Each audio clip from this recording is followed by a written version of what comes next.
in gift cards that we donated to community ministries in Rockville. There are many families who might otherwise not have been able to do so who will have a bountiful Thanksgiving. Thanks to all of you. So let's give ourselves a round of applause.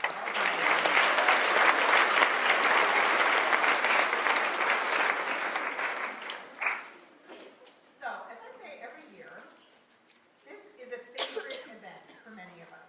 We love it, I think, because we are all together. These are the only 2 times a year that we're together, Convocation and this assembly. We love hearing from the student speakers. We love singing the same songs year after year. These activities help bond us as a community, and community is what I want to focus on this afternoon. We talk a lot about community at Holton, and I think that it's worth pausing to define what we mean by it. To me, it means a group of people bound together by relationships of affection, trust, respect, and empathy.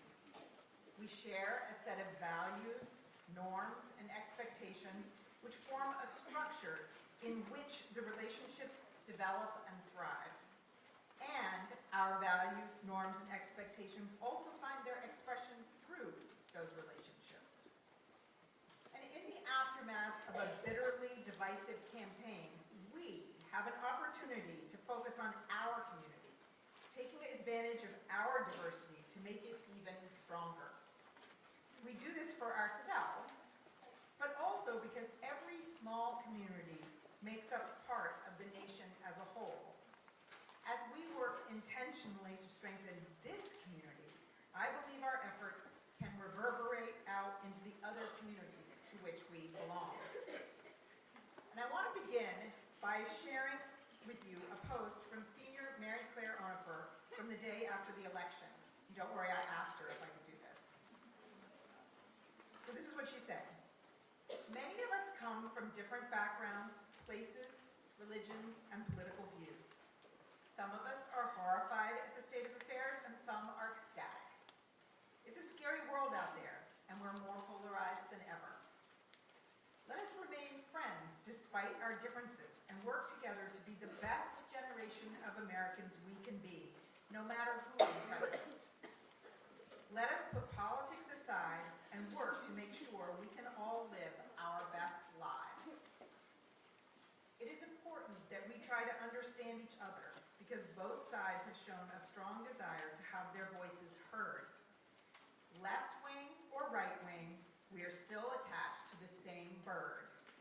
United we stand, and divided we fall. God bless. So I want to focus on this idea of trying to understand each other. I love, and so did you obviously, left wing or right wing, we're still attached to the same bird.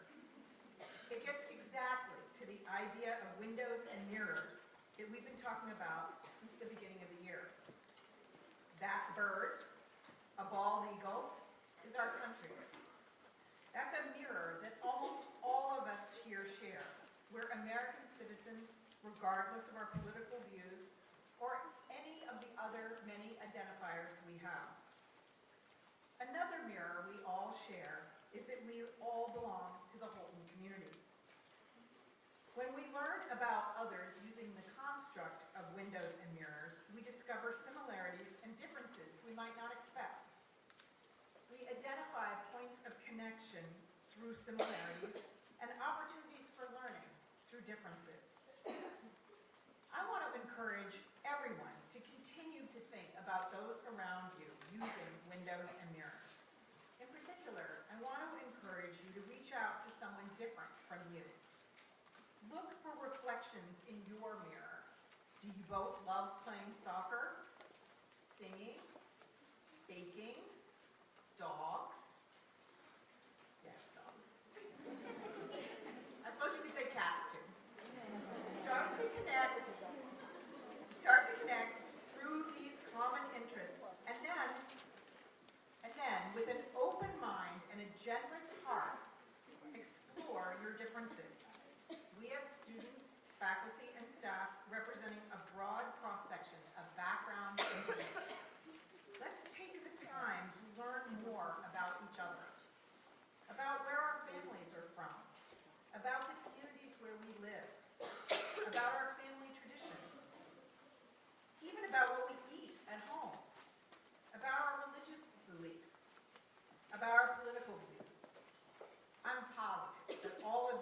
done some of this exploring, but if you are truly to benefit from your Holton experience, you need to take full advantage of learning from your schoolmates.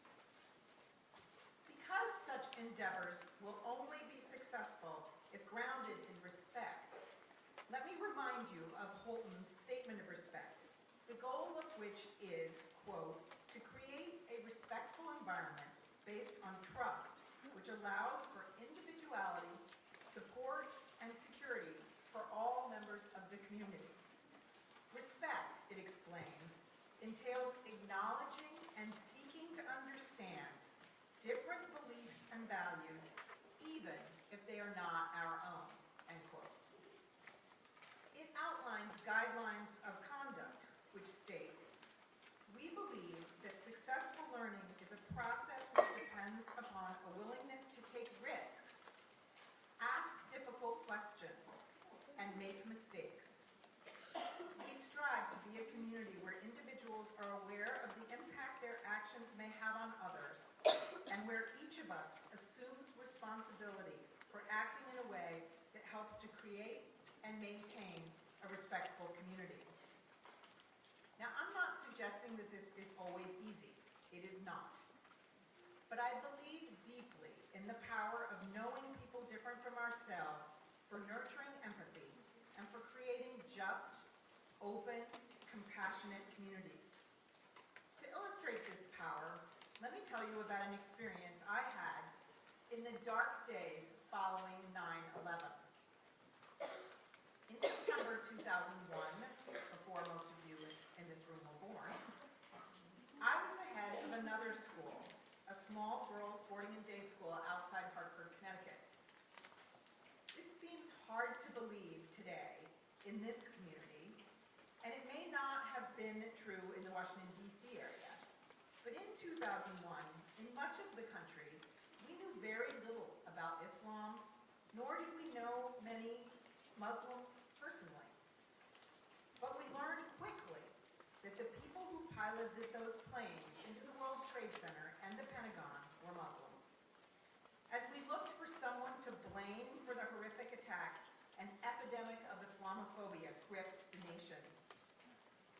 Like the rest of America, I suffered pain and anger in the aftermath of the attacks, but I was also deeply disturbed by the widespread demonizing of Muslims and Middle Easterners as terrorists.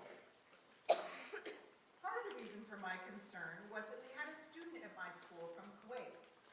She was both Middle Eastern and Muslim. As a community, we needed to protect her, and I believe we did that. We also benefited tremendously from having her as part of our community. Both she and her parents were patient and generous as they helped me and the school community to better understand Islam.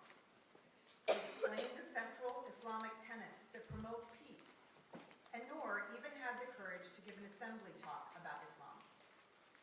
We benefited from being in the company of and knowing Noor and her family, kind, generous, urbane people who, like many others, helped to counter the prejudicial ideas and messages regarding Islam after 9/11.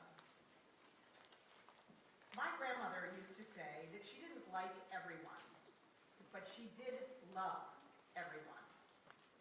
She believed that every individual, as a human, deserved her love. Our common humanity was her mirror. When I ask you to reach out and try to get to know your schoolmates, I'm not asking that you agree with everything they believe. You may have deeply held moral beliefs that conflict with theirs. You have a right to those beliefs. But if not your love, they deserve your respect. As you extend yourself into the wider world, begin with the premise that we are all human. Stand up for trust, respect, and empathy, the values we hold dear in the Holton community. Discover for yourselves that truly knowing each other as people offers the best antidote to hate.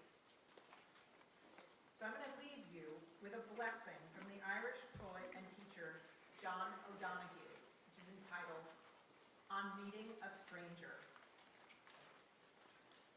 With respect and reverence, that the unknown between us might flower into discovery and lead us beyond the familiar field lined with weed of weariness and the old walls of habit. Let us be thankful for the rich and diverse community of which we are so fortunate to be a part of. A community of relationships that encourage us every day to expand our personal worlds beyond our old walls of habit, our accustomed ways of thinking and doing, to adopt inclusive, respectful habits that in turn allow us to grow